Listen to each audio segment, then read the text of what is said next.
Ну что, поехали.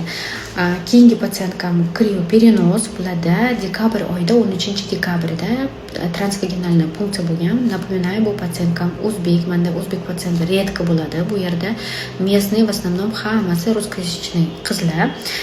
Bu patsientka menga Ufa shahridan kelganlar.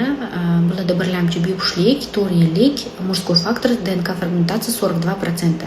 Несмотря на это, из-за того, что у пациентки возраст очень молодой, alhamdulillah 8ta test olgan bo'lsam, 7ta отличных эмбрионов hosil qilganmiz. Hammasi krioga jo'natilgandi. Bugun mana alhamdulillah bitta eng to'g'ri deлящийсяni bizda Primavision timing bilan обработка микрофлюидным чипом, o'sha Primavision timingda o'sha hammasi o'sha 7ta embrionni kuzatgan bo'lsak, o'sha nomer 6si eng chiroyli, eng to'g'ri deletsiya qilgani uchun embriologimiz bilan nomer 6 tanladik. Xudo xolasa bu patsient